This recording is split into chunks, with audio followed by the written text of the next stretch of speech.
Hi everyone आउ गोटे recipe blog को स्वागत। आपण मैंने सब्सक्राइब कर दिंतु। आज आउ गोटे नुआ रेसिपी करवा कौन ना छतु बेसर। मो बो माने मो बो आम गाँव में एमती सब रोषे कै तो छतुर बेसरटा केमी कै से स्टाइल मुझे करुच्ची।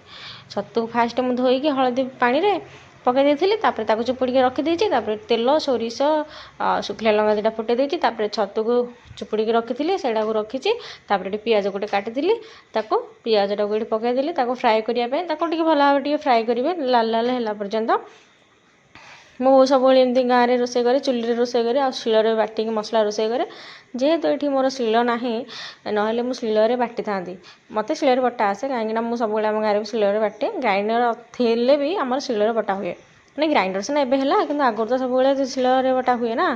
तो ये छतु तापर पकईदेली पियाज टे भाजी होगला छतुटार ना लुण पकेबेनी लुण पकेले से पानीटा बाहर पानीटा बाहर बहुत टाइम लगे तेणु माने छतुटा बहुत सीझीज तेणु से गोटे अलग प्रकार लगे तेणु से खाली आग हलदी पकेबा पछरे आम लुण पकेबा जिते बेसर दे सारा। तो ये मुझे बेसी मसला देविनी केवल बेसर जहाँ मसला बाटी सेति ही देवी आउ अलग कौन से एक्सट्रा मसला मुझे देवी ना।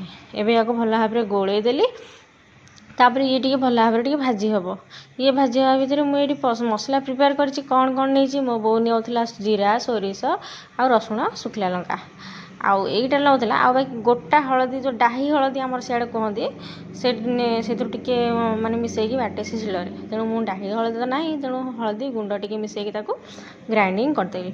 तो ग्राइंडिंग देखो मसलाटा पूरा रेडी हो गला पूरा पेस्ट हो जाए छतु भजाटा भी रेडी हो फ्राएटा तापर मसलाटा को आनिकी बेसरटा ये आम पकईदबा मिक्स करदे देखो ये भी हलदिया सी भी हलदिया दुटा जाक ये हलदी पकईली से हलदी पकईली ना तो आउ हलदी एक्सट्रा दरकार ना। तापर ये मुझे लुण पकईदेली छतु भी फुटी आसला फुटिला बर्तमान टकटक होगी आम कौन करवा 3-4 आंबुल पकईबा माने कौलिया आंबुल पकईबा जहाँ कि स्वादटा भल टेस्ट आसो कहीं कौलिया आंबुल मुझे जेहतु ठुकुटिया करी कौलिया आंबुल पकई जब झोल रखिए ताहले ठाकेरा आंबुल जोटा कि टाकुआ आंबुल कहते सेटा पकईबे तार टेस्ट बढ़िया आसो माने हापुड़ी खाइबे। तो यहाँ मुझे जुकुजुकिया करी पानीटा पूरा मारिदेवी जमी आम छोट चुना माछ जमी रोषे हुए ठुकुड़िया सब मसला पूरा देह को लगी कड़े पूरा लाखई थी यहाँ से टाइप मुझे करी तेणु ये पानी अलमोस्ट मरी आसला से भितर वर्षा भी एपटे चली झिपझिप वर्षा चली सब वर्षा छाड़बनी एपटे देखो पूरा जुकुजुकिया होगला। बर्तमान पखाल भात सांगे यहाँ खाइबा पूरा टेस्टी लगे गरम भात भी खाईपर कि पखाल भात को बहुत टेस्टी लगे कहीं मसला बेसर जिनस गुड़ा पखाल भात खाया बहुत टेस्टी लगे।